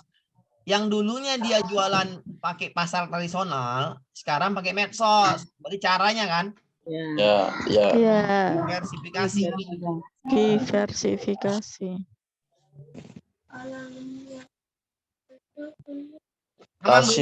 Rasionalisasi buatan Pak di niku. Nah, itu saya nggak masuk. Maksudnya saya hafal 3 aja ini. Saya ya ini Pak, ini nih. Nih. Ya. Menerapkan sistem manajemennya Pak. Sistem manajemennya perbaiki. Misalnya yang satu manajemennya korupsi, Bu. Bapak ganti ya, itu namanya manajemen. Ya. Yang satu nggak pandai ngetik-ngetik, Bapak ganti karyawannya dengan yang pandai ngetik-ngetik. Paham Pak? Ya, Itu rasional ya. Tapi yang masuk 3 ini ya, intensifikasi, ekstensifikasi, diversifikasi. Oke, paham Pak? Lanjut. lanjut. Ya. Oke, kita masuk. Mudah-mudahan ketemu lah nih. Oke. Perkembangan iptek di era web 2.0 telah mengubah pola interaksi. Ingat, mengubah pola interaksi. Soalnya pendek ya. Langsung kata kunci aja, mengubah pola interaksi. Contoh nyata sebagai bukti perkembangan iptek yakni, ingat, contoh nyata sebagai bukti Jumiati. perkembangan saya mut dulu. Perkembangan iptek. Contoh nyata sebagai bukti perkembangan iptek adalah mengubah pola interaksi. Ingat, kata kuncinya adalah telah mengubah pola interaksi. Contoh nyatanya apa? A. Penggunaan alat pengeras suara yang nggak nyambung lah. Interaksi kok pengeras suara. Generasi muda lebih senang interaksi melalui media sosial. Ya benar. Pola kita udah berubah. Pola kita adalah lebih senang WA orang daripada ngomong langsung. Ya nggak? Iya nggak Bu? Iya, Pak. Iya betul Pak. Kita lebih enak WA orang ketimbang ngomong langsung. Kalau ngomong langsung bingung mau ngapa ya. Gitu. Pola interaksi kita berubah ya. Jadi namanya itu yang B ya. Generasi muda lebih enak berinteraksi dengan medsos, aplikasi pesan dan lain sebagainya. Yang C, telepon pintar mulai digunakan secara masif. Ya ini enggak ya. Ini bukan dampak dari interaksi. Guru sudah sangat mumpuni dalam penggunaan LCD ini bukan juga. Tua mulai tidak bisa mengerti ini. Jawabannya adalah interaksi yang ini. Generasi muda lebih senang berinteraksi dengan medsos dan dia lupa ngomong sama orang tua itu gimana cara ngomong. Ya enggak, Pak? Iya. Perhatikan anak SMA sekarang lupa cara ngomong yang baik dengan orang tua. Benar nggak Pak? Betul. Itu namanya interaksi yang berubah. Iya. Makanya kalau saya jadi menteri pendidikan, saya nggak mau ngajar matematika, IPA itu saya ganti semua. Ganti dengan apa? Ganti dengan kurikulum seperti ya Moral ya. karakter. Main itu aja apa namanya? Karakter aja. Iya, Karakter moral. seperti Jepang. Kelas 1 sampai kelas 4 itu belum boleh mengenal namanya matematika, mengenal namanya matematika itu nggak boleh kenal tuh. Kelas Perilaku tingkah laku ya Pak berarti. Iya nggak boleh ya. Di Jepang itu tidak boleh, di Polandia, di Eropa itu tidak boleh mengajar ujian. Nggak boleh ujian bagi anak-anak yang sampai umur 10 tahun tuh nggak boleh ujian. Jadi caranya gimana? Caranya mereka diajarkan bentuk tata tertib, bentuk disiplin, mandiri, ya sikap lah. Intinya disikap. Tapi ya di sekolah Indonesia tidak seperti itu kurikulumnya, makanya bingung kita. Kena di mana di SMA? Ya. Saya ngajar SMA Pak. Saya ngajar SMA. Karena SMA itu luar biasa. Kalau kuliah dia udah paham sedikit tentang yang namanya itu. Tapi kalau di SMA itu luar biasa. Anak SMA sekarang dia tidak tahu bagaimana bertingkah laku yang baik dengan, apalagi saya di itu ya, di dalam atau di perkampungan yang memang pendidikannya rendah. Jadi memang luar biasa ngajarnya gimana. Jadi itu yang apa namanya? Kehilangan ya. Sekarang SMA ini kehilangan masa-masa sopan santun nih Mbak kata gitu. Jadi kita harus keras di SMA itu ya. Kalau SMA yang dalam-dalaman ya, tapi kalau SMA di pondok mungkin ya paham, atau di itu paham. Bisa dipahami Pak ya? Misalnya lah sekarang ada berita, tahu berita masih sekarang Pak? Berita yang paling heboh sekarang di mana tuh yang hamil serentak? Oh iya itu. Ya, Jawa Timur. Jawa. Ada kan? Jawa Timuran. Jawa Timur. Yang hamil serentak yang dia protes. Nah, itu artinya mereka lupa kan dengan aturan norma, ya enggak? Iya, 100 lebih itu. 100 lebih. Ponorogo itu. Iya, itulah karena kurikulum kita itu kebingungan. Kita nih golak-galik ganti, guru pun pusing ya. Iya. Jadi kita nih pusing. Jadi intinya ya tadi itu ya, jalankan aja. Kalau saya sekarang ngajarnya ini ya merdeka tadi. Kalau merdeka bagusnya ada, kita bebaskan anak eksplorasi dan tanamkan aja nilai karakter, itu aja lah. Nggak terlalu dalam kali belajar sekarang. Yang penting anak paham karakter, paham udah cukup lah. Sekarang ini ya, kalau dulu beda. Oke, ini gambarnya, gambar apa Bu? Banjir Bu ya? Banjir. Oke, cara ngapalnya Bu, saya ulangin cara ngapalnya. Ibu ngapal aja tenaga endogen ya, jangan ngapal tenaga yang lain. Bapak nih kok enak-enak aja ngapalnya. Iya, masa pusing-pusing. Ngapal tenaga endogen? Tenaga endogen adalah tektonik, vulkanik, gempa bumi. Ya, tektonik gerak lempeng, vulkanisme gerak magma dalam gunung, gempa bumi itu yaitu dari vulkanisme bisa, dari tektonik bisa, namanya gempa bumi tektonik, satu lagi gempa bumi vulkanisme. Ibu hafal aja itu, berarti tenaga dalam bumi yang bergerak atau yang bekerja. Tenaga eksogen itu pelapukan, pengikisan, ya, itu sedimentasi, ya. Sedimentasi itu adalah pendangkalan sungai. Pengikisan adalah erosi, abrasi, ya. Pelapukan adalah ya kimia, fisika, dan biologi, ya. Oke, pengikisan, sedimentasi ini adalah eksogen. Eksogen dari luar. Contohnya banjir ini. Banjir ini adalah hutan yang digundulin, ngerti Bu? Ya. Hutan digundulin, nggak ada pohon, yang ada pohon sawit. Kalimantan dulu nggak pernah banjir, sekarang banjir, iya nggak Bu? Ya. Nah, banjir Pak, ya karena nggak ada hutan lagi. Apa fungsi hutan? Fungsi hutan adalah akarnya bisa menahan tanah, menahan air, menahan tanah. Ya, ketika sekarang ini banjir di Kalimantan, ada banjir Kalimantan, artinya hutannya sudah habis. Itu namanya bukan tenaga dalam bumi, tetapi tenaga di luar bumi, dalam bumi, namanya eksogen, ulah manusia. Paham Bu? Jadi jawabannya adalah yang ini banjir. Banjir namanya Eksogen. Eksogen. Apalagi Pak? Ya ulah manusia. Hutan nggak ada lagi. Nah, kalau hutan nggak ada lagi, timbullah kadang-kadang angin. Angin yang puting beliung. Nah, dekat pantai, dekat itu, dekat apa, hutan itu harusnya ada hutan. Ada suatu tanaman yang bisa menangkap Eksogen. itu namanya eksogen, angin puting beliung. Jadi cukup Apa Pak? Saya mau tadi dulu. Cukup dihafal endogen aja Pak, bener Pak? iya, cukup dihafalkan endogen aja. Iya. Yang lainnya udah jelas lah itu eksogen, paham Pak? Jelas. Iya, gampang Pak ya. Jadi yang lain eksogen. Udah hafal aja. Nah, ada soalnya tsunami. sama C-nya itu Pak.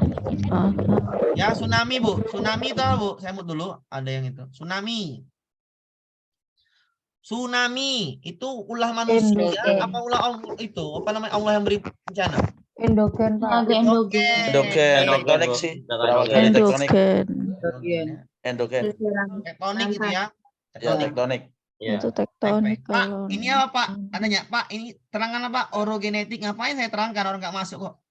Perigenetik nggak ada yang masuk, ya. Jadi nggak usah diterangkan Bu, ngapain?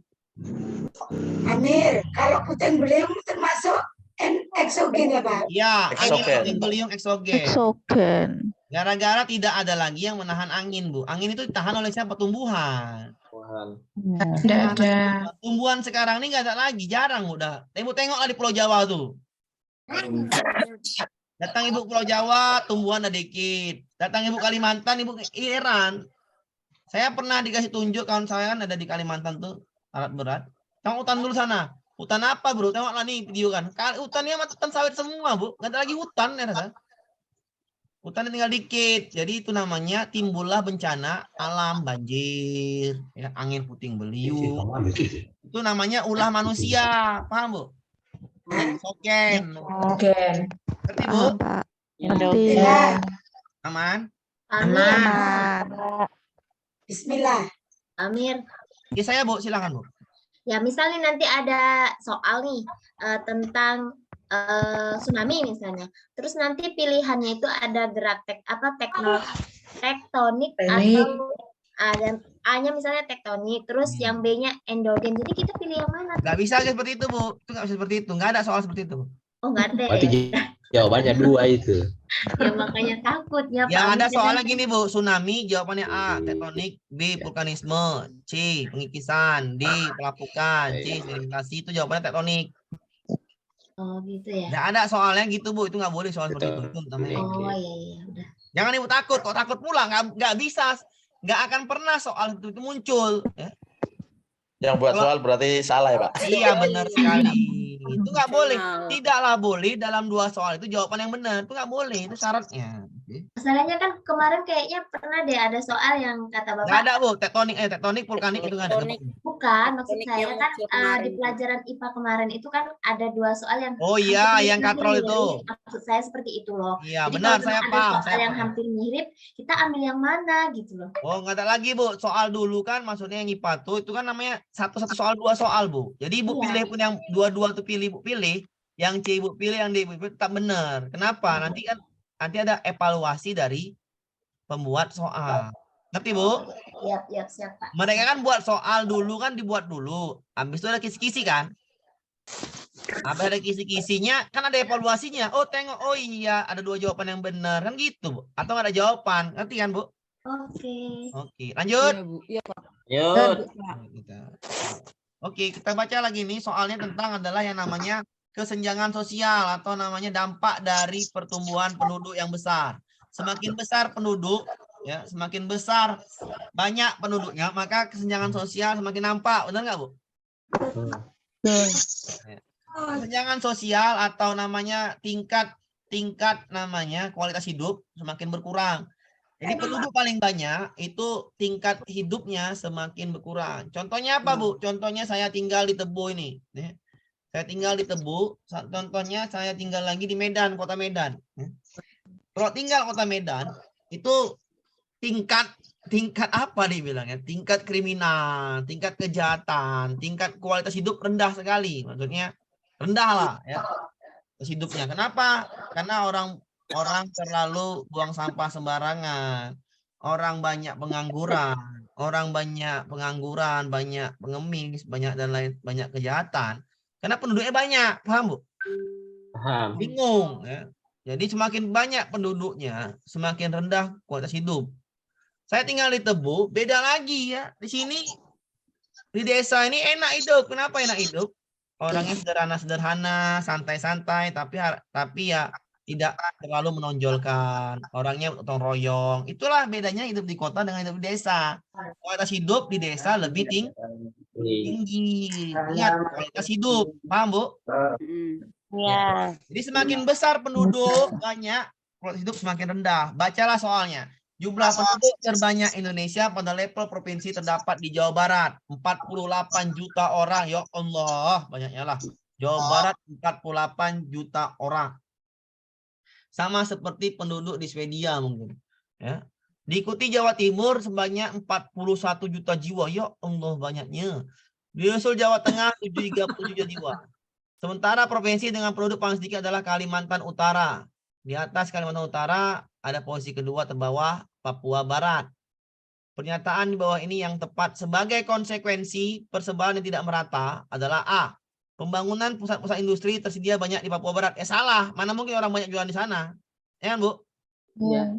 Ya, salah ya. Yang paling banyak pasar itu di mana? Di inilah yang paling banyak penduduknya. Ya kan, Bu? Iya. Mall lah, pasar malam lah, pasar induk lah, pasar Senen lah, Selasa, Rabu, Kamis, Jumat, semuanya ada pasar. Nah, yang B, kemungkinan potensi kriminalitas paling besar di Kalimantan. Ya nggak mungkin lah. Salah. Ya, Kalimantan lagi. Kalau Ibu Kalimantan Utara, banyak orang kaya ya, Bu? Iya. Iya, banyak sawitnya, Bu. Ya. Salah ya. Ini salah yang A, salah ya. Ya, orang Kalimantan jangan heran, Bu. Kalau Ibu ke Kalimantan, salah kita ya. Banyak orang kaya sana. Ya, besarnya persaingan tenaga kerja paling banyak di Jawa Timur. Ya salah, paling banyak saingan adalah di Jawa Barat. Masalah sosial sedikit Jawa Barat. Tidak, paling banyak Jawa Barat. Paling banyak. Yang E lah. Rendah, Tapi yang lebih rendah. ya benar. Ya. Jakarta juga seperti itu ya. Kota-kota Iya, besar betul. itu paling banyak mengancam kualitas hidup. Banyaklah Iya. kriminalitas ya. Makanya sekarang ini banyak disebutkan di media-media asing dan lain sebagainya. Sebaik-baiknya hidup sekarang adalah hidup di mana? Desa. Desa. Ya. Kalau ada misalnya apa sedikit ya agak ada investasi ke desa. Kenapa? Di desa emang nyaman sekarang ini ya. Paling Iya. nyaman di desa ya. Iya, karena saya tinggal di desa, Pak. Iya, saya tinggal di kota 28 tahun. Sekarang saya pulang ke kota saya malas. Enak di desa. Udah Desa. kebalik sekarang. Desa tenang. Miara ayam. Yang mana tuh Pak Amir? Ya, saya tinggal orang Medan, Bu. Saya tinggal di Medan, kota Medan 28 tahun. Ya.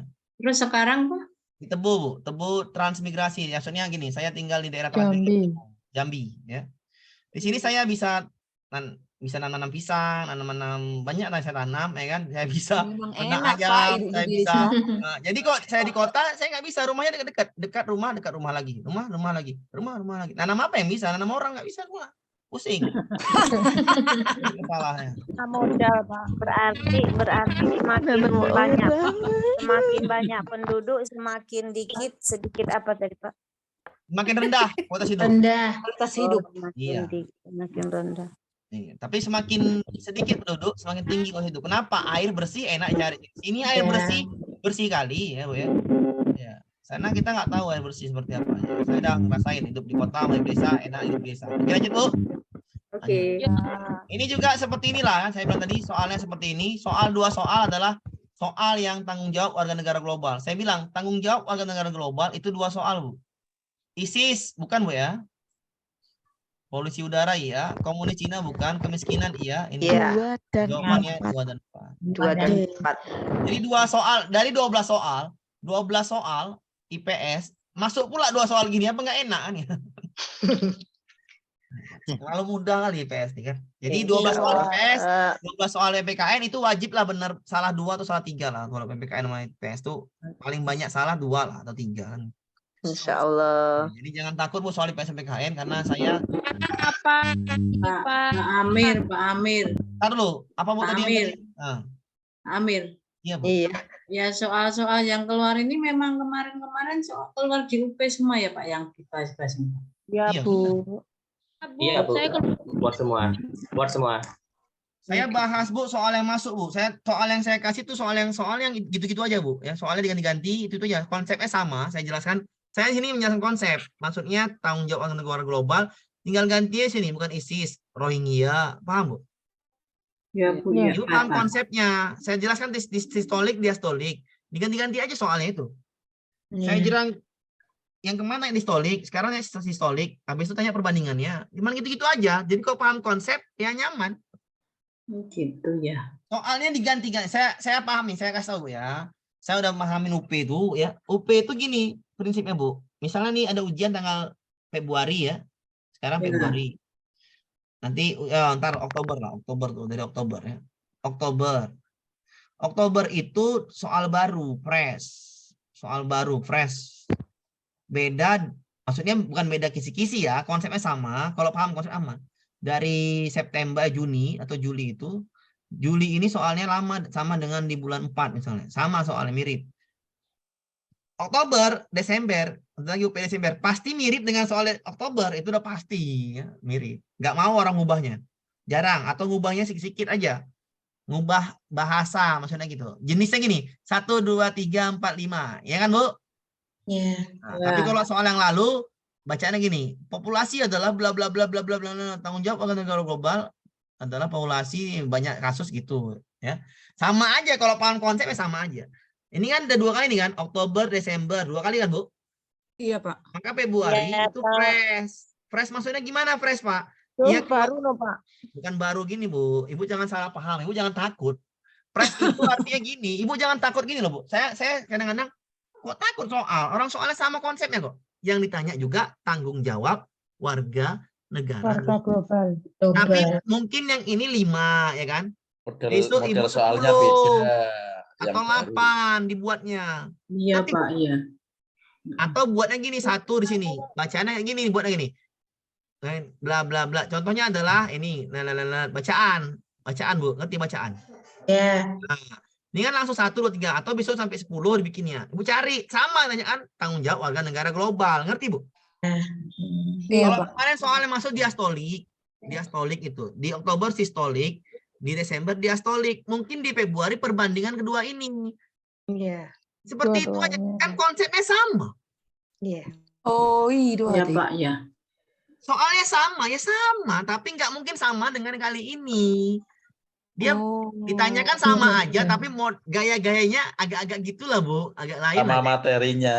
Iya, intinya. materinya sama wae. Podo mau. Cuman sama ya Pak. cuman Kisi-kisi berarti sama ya. Soalnya yang soalnya tidak sama, tidak plek. Tidak plek sama, iya benar. Tapi Kadang-kadang kan kan, kita tahu konsep, Pak. iya, kadang-kadang orang kan, soalnya nggak sama. Ya nggak sama lah soalnya. Nggak mungkin dikasih sama. Enak Iya ya Pak. Teman saya kemarin bilang gitu, katanya yang Desember dia soalnya ikut di bimbelnya Pak Amir katanya keluar semua. Iya, Mirip karena semua Oktober itu katanya. udah dibahas semua, Bu. Iya, betul. Iya, referensinya dari Oktober. Iya, benar. Ini kita referensinya banyak. Kalau yang ini kenapa? Harus paham konsepnya. Matang Iya. konsep ini. Fresh. Nah, fresh itu yang Fresh. tanya samanya tanggung jawab warga negara global. Ngerti, Bu? Ya Pak ya. Oh. Si Pak. Ngerti? Gitu. Makanya Iya, Pak. aman lah udah. Bukan soalnya bukan plek sama, bukan ya? Ingat, bukan Iya. plek sama. Tapi Ibu paham Konsep. konsep. Jadi kalau paham konsep soalnya mau diganti kayak manapun terserah nyolah kalau saya bilang. Mau formasi apa pasti gampang aja itu kalau paham konsep. Oke? Tapi memang ada yang sama Pak kemarin. Iya pas itu karena Oktober sama Desember, Bu. Ya. Misalnya saya ulangin ya, saya ulangin. Kalau PPKN Ibu ditanya tentang kemarin namanya Komnas HAM. Kalau besok ditanyakan sumber hukumnya, itu namanya soal fresh. Sama aja, Bu, berhubungan dengan HAM, ya kan? Ya. Ya itu seperti itu aja soal, ngapain takut? Besok kita ajarin semua soal jenis soalnya. Ya, seorang guru ini kan saya gabungan nih, soal UP dari 5 UP saya gabungkan nih soal UP semua nih, ya. Kenapa harus digabungkan? Ya seperti itu, memang harus seperti itu, nggak bisa ya. Jadi nggak usah Tapi takut. kemungkinan ada yang sama nggak ya Pak ya? Astagfirullahaladzim, kisi-kisinya sama. Soal plek nggak mungkin sama. Soal Iya, nggak mungkin sama, betul. Bu, karena fresh. Fresh, Bu, menciptakan Ya, fresh soal itu lah, kan. butuh validasi, butuh proses. Bagaimana kita soal itu? Kalau udah 2 kali soal, berarti nggak valid lagi soal itu, Bu.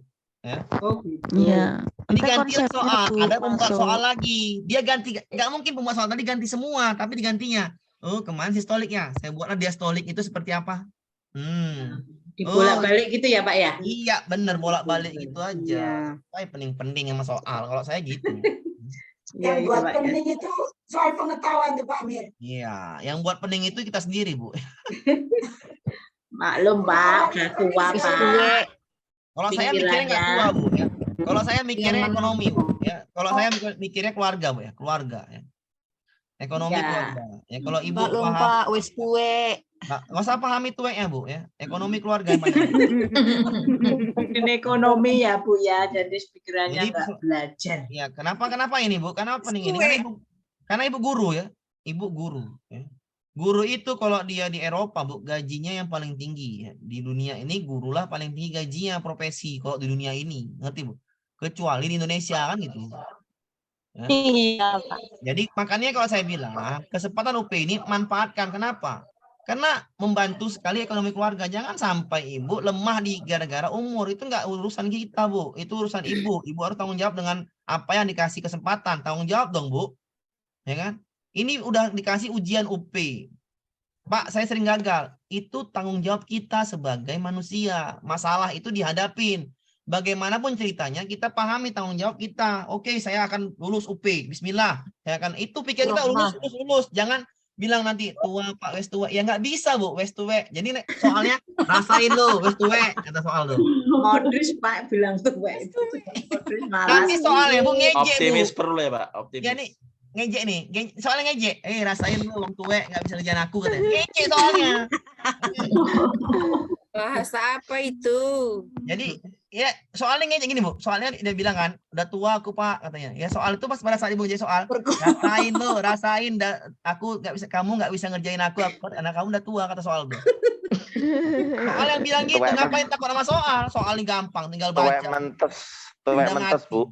Udah mati soalnya. Tinggal baca, hubungkan. Saya percaya itu, Bu. Tinggal baca, hubungkan dengan konsep yang sudah dipelajari. Contoh soal lagi.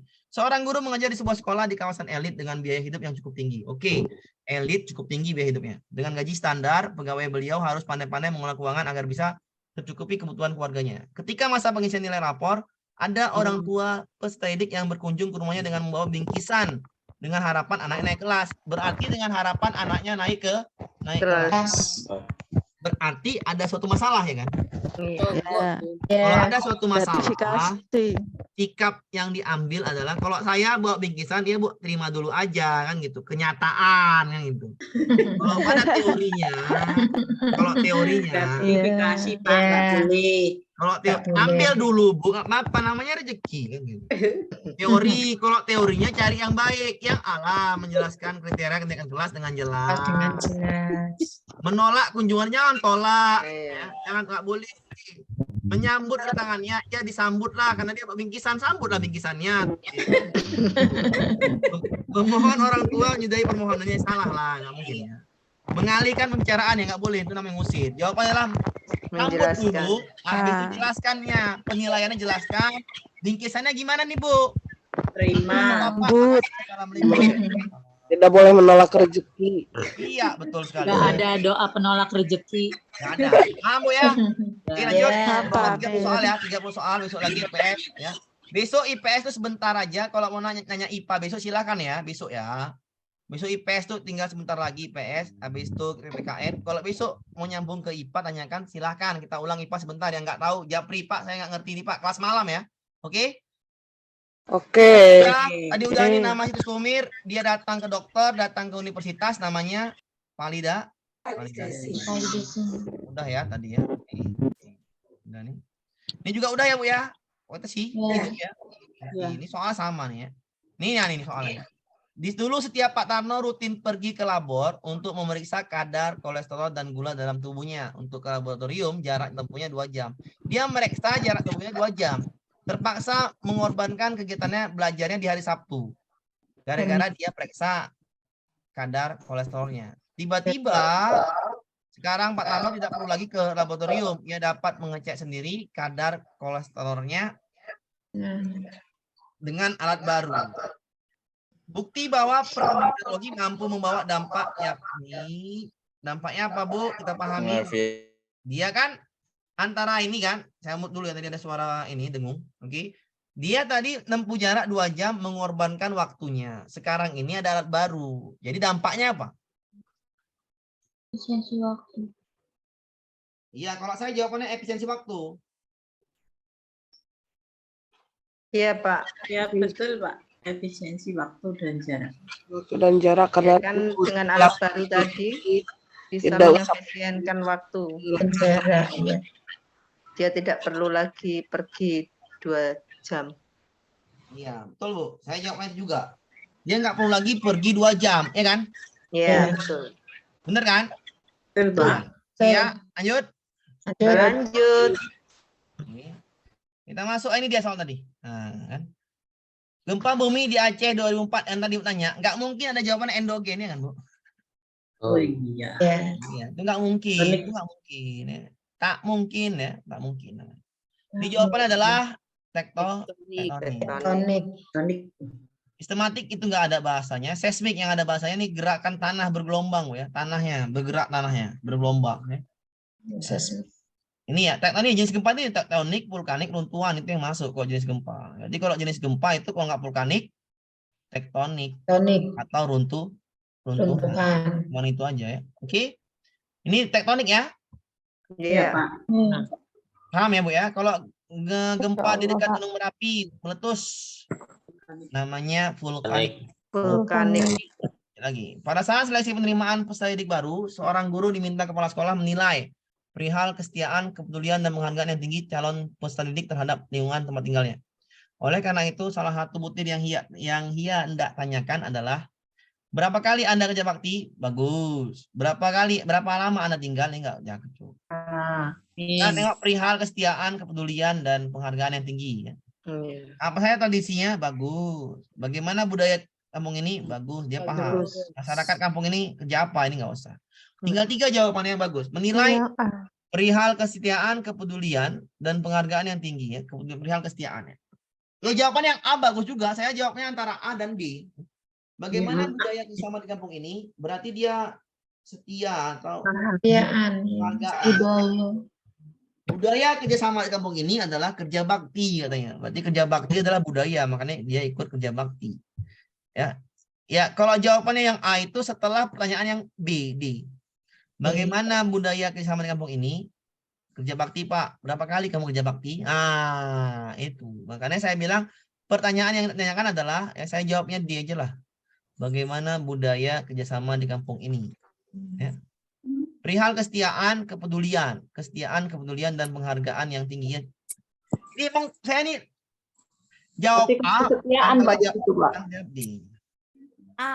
Kalau kesetiaan enggak A kah Pak? Itulah saya bilang tadi, berapa kali Anda kerja bakti di kampung selama ini?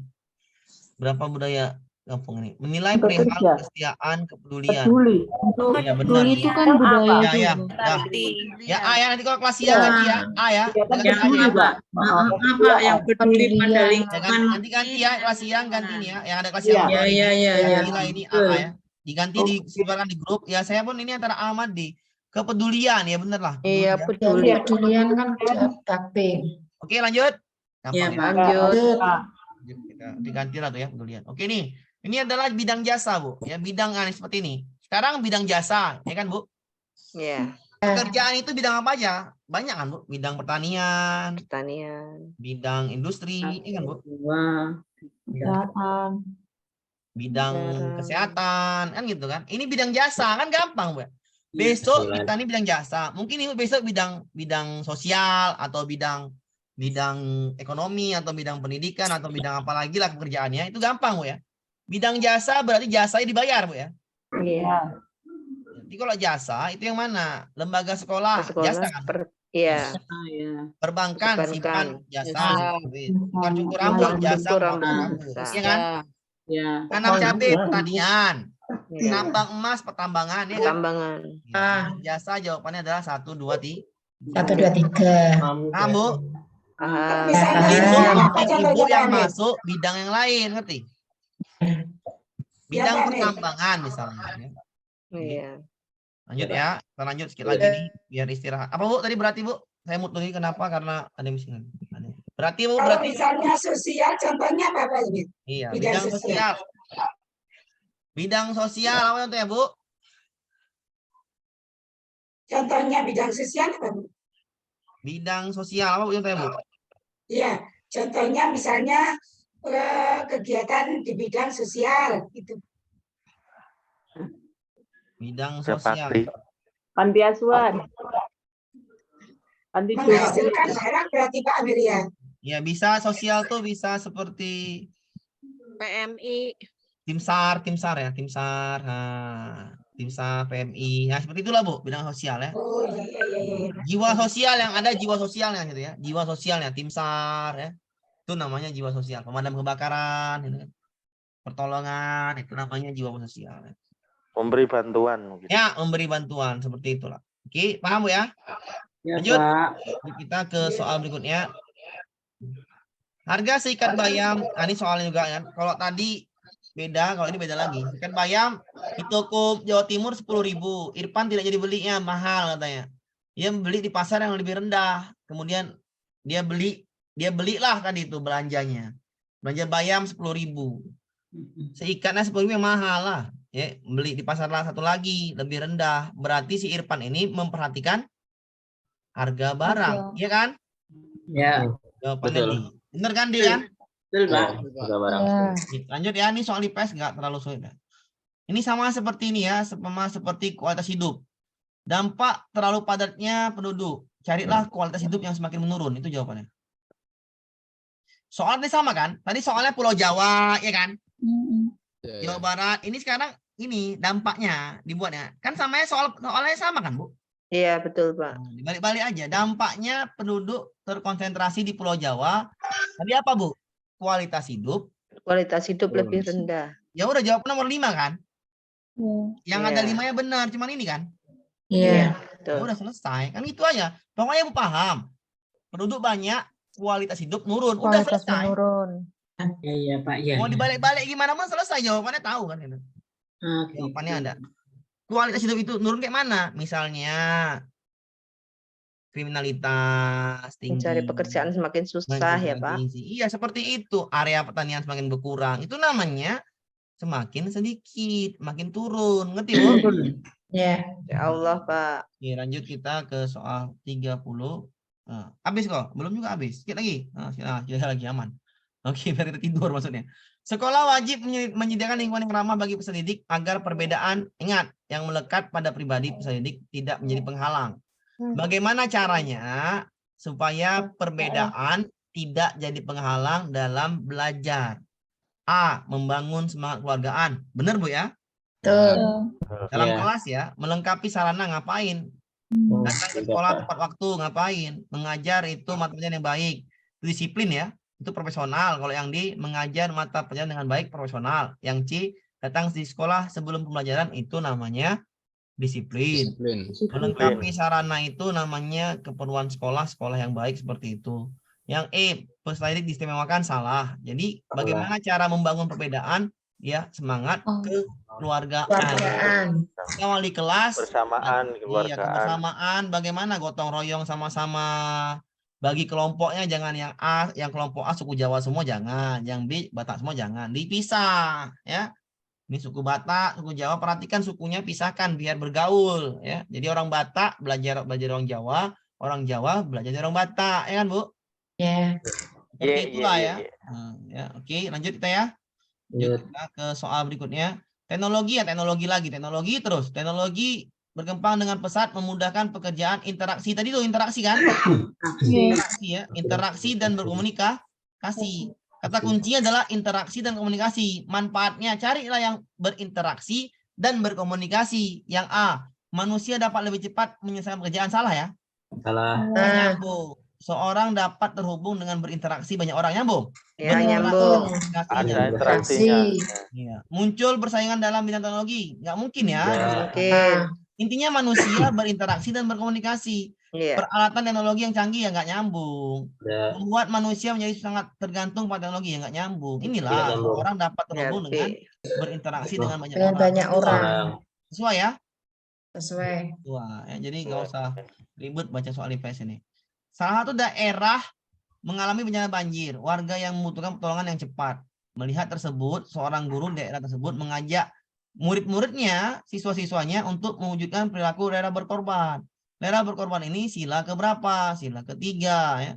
Rela berkorban. Kegiatan rela berkorban adalah membangun semangat persatuan. Bagaimana di sini yang rela berkorban? Apa arti rela berkorban?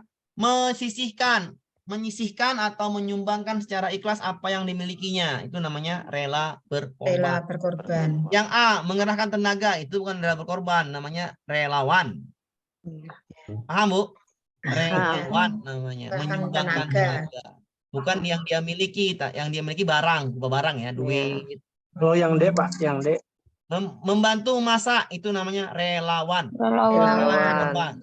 Memberitahukan kejadian itu pada orang tua, itu namanya informasi. Menyediakan tempat pengungsian, itu namanya relawan. Memberikan donasi. Itu memberikan donasi, itu artinya merelakan. Apa yang dikasih ke orang lain. Kalau yang D, menyediakan tempat, itu bukan memberikan, namanya menyediakan aja. Relawan namanya, ya, karena peduli, sikapnya peduli. Tapi kalau E, memberikan donasi, itu namanya uangnya yang dimilikinya kasih ke orang tanpa kembali, namanya rela berkorban. Paham, Pak? Insyaallah. Paham.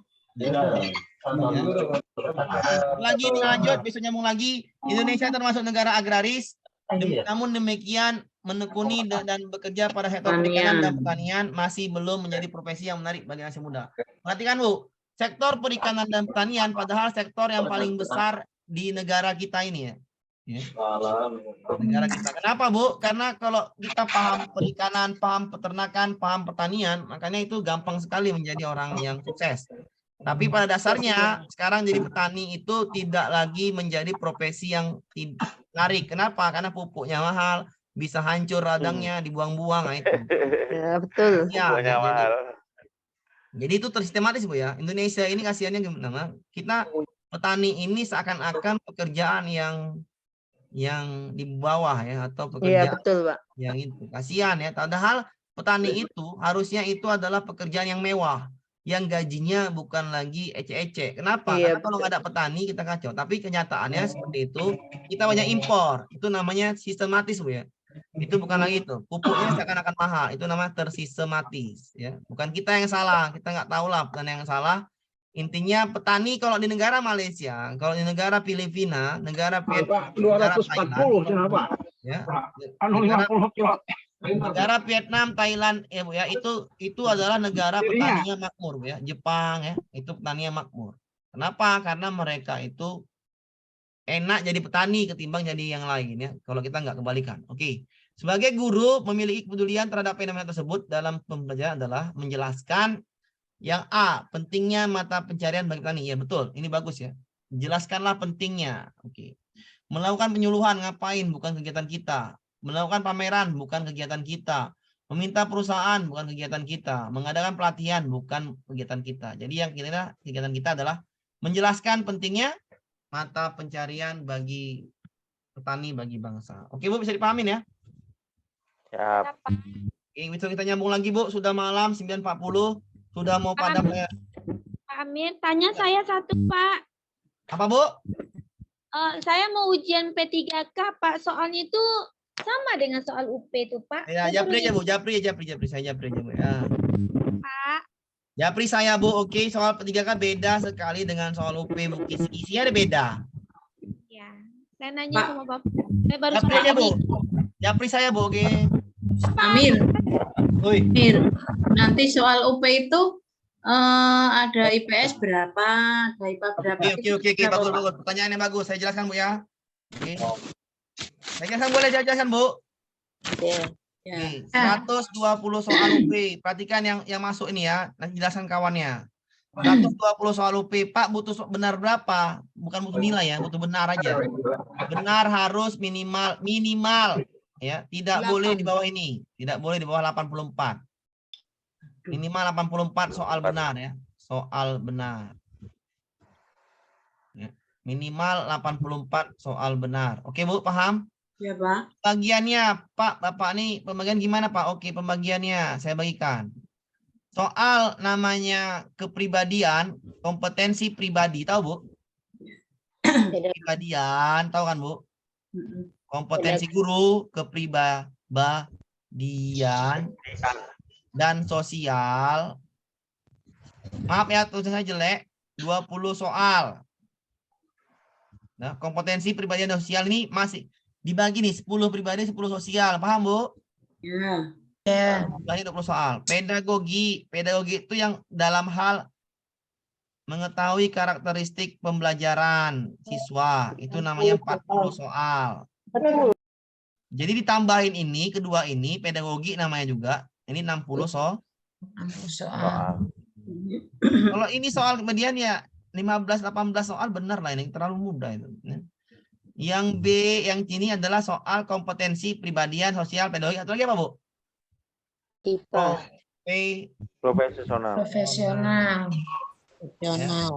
Profesional ya, ada materinya, ilmu yang Ibu dalamin, ya kan? Ya. Matematika. Soalnya berapa Bu? 120 kan? Ya. Ini baru berapa ini? 60. Sisanya berapa? 60. Ada IPA. Saya mut dulu ya. Ada suara apa nih? Nah, saya mut dulu. Oke. Ada IPA, ada IPS, ada PPKN, ada bahasa Indonesia, ada matematika MTK. Tadi sisanya berapa sisanya? 60 kan? 60. Ada berapa nih? 12 per mata pelajaran, Pak. 12. Masing-masing. 12, Pak. 12.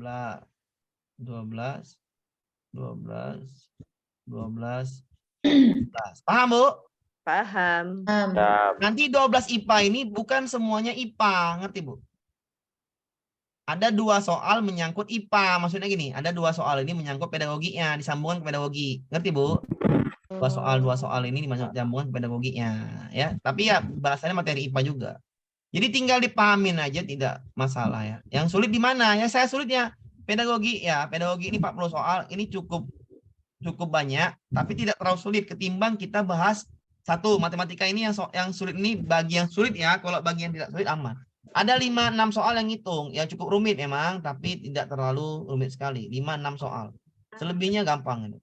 Kita bahas pedagogik nggak Pak nantinya Pak? Habis PPKN Pak, cek jadwal Pak, cek aja jadwal, kapan dibahas, cek jadwal, oke? Bahasa Indonesia itu soalnya 12, ini juga tidak terlalu, yang sulit sekitar 4 soalnya, saya bilang ya, sulit itu 4 soal aja nih. Ya. 4 soal yang sulit, misalnya ketemu tanda baca itu yang sulit tuh, tapi yang selainnya mudah. PPKN yang sulit, saya rasa cuman kalau ditanya seperti ini misalnya. Hukum, produk hukum, nah, itu agak sulit emang. Tapi 1-2 soal nih yang sulit ya, tidak terlalu sulit kali lah. IPS rasa 1-2 soal juga yang sulit. IPA kalau nggak paham konsep hancur, ngerti Bu? Iya, Pak. Makanya saya jualan IPA. IPA itu saya banyak pertemuan kan, saya ulang-ulang. Kenapa? Karena IPA kalau nggak paham konsep hancur, ngerti Bu? Ya, historik. Iya. Kalau nggak paham konsep IPA, padahal IPA itu bacaan. Ya, bacaan. Tapi nyamut dulu ya, ada suara yang mendengung. Saya rasa kalau IPA itu semua bacaan, tidak ada ngitung, tapi yang paling sulit emang di IPA. Kenapa? Konsep IPA itu banyak, paham Bu? Daripada matematik. Ngerti maksud saya? Ya, Saya jelaskan IPA dulu biar Ibu terbangun logikanya, terbangun cara konsepnya. Makanya lanjut ke IPS yang gampang. Habis itu bahasa Indonesia, matematik, habis itu PPKN berhenti dulu pedagogi. Habis itu bahasa Indonesia MTK, oke? Saya MTK saya jelaskan nanti yang mudah-mudah dulu. Misalnya ada 6 soal atau 5 soal Ibu misalnya mau tinggalkan silahkan tinggalkan. Enggak Pak, saya bingung Pak. Saya udah apa namanya? Enggak bisa lagi ya, tinggalkan aja, tinggal pilih aja jawabannya B semua atau C semua. Itu triknya tidak ada. Tapi kalau misalnya sisa waktu, biasanya sisa waktu karena bimbel kan ini Ibu jangan grogi Bu, ya, ingat.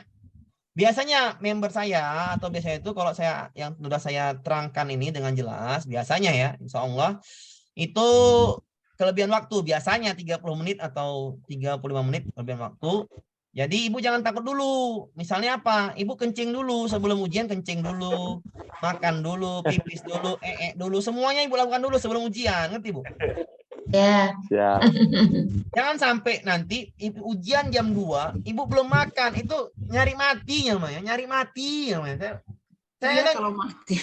Ya, itu namanya nyari mati. Saya nggak suka Saya gitu aja mati di UP. Ya. Mati di UP, Bu, di UP maksudnya gitu.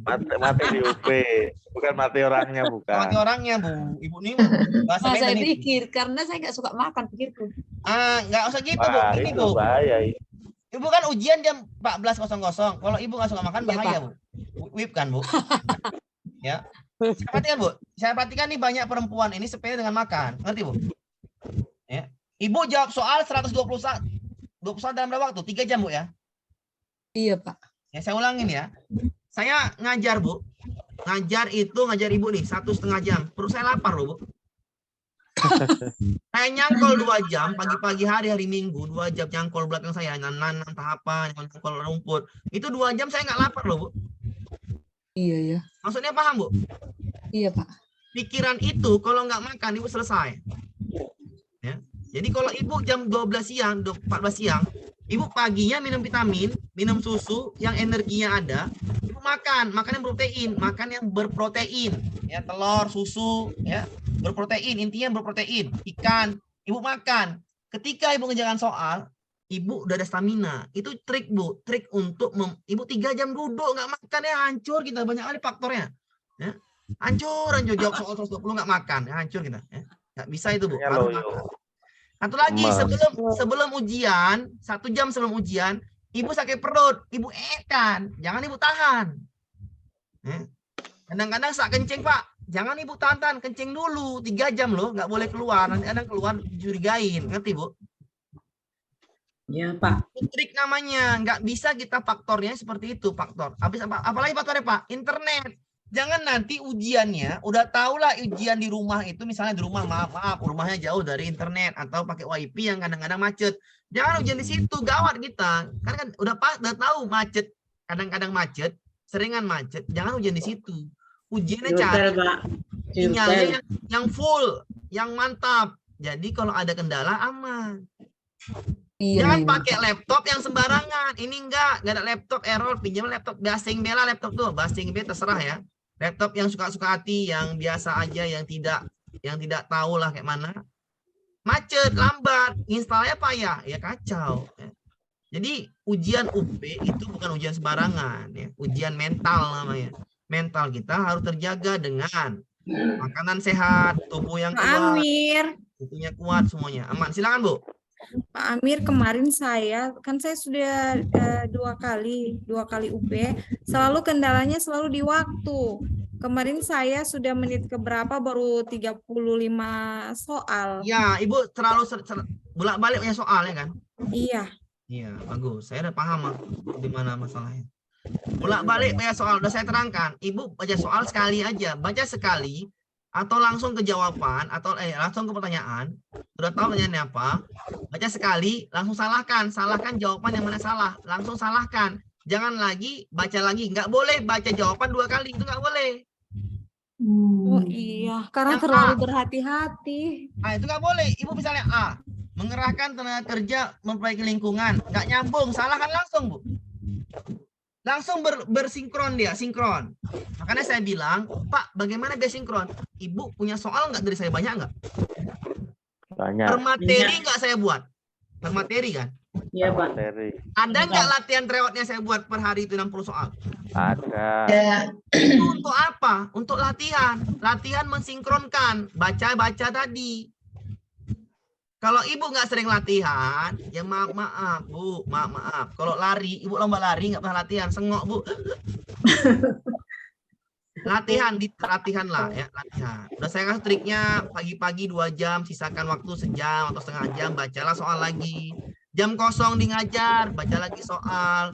Jam kosong lagi, baca lagi soal. Jam kosong lagi, Japri Pak Amira jawab yang mana saya nggak ngerti. Seperti itulah, Bu. Jangan berharap di Zoom semua, nggak cocok, ngerti, Bu? Latihan diperbanyak. Habis ini saya kasih latihan IPS, boleh? Boleh, Pak. Boleh.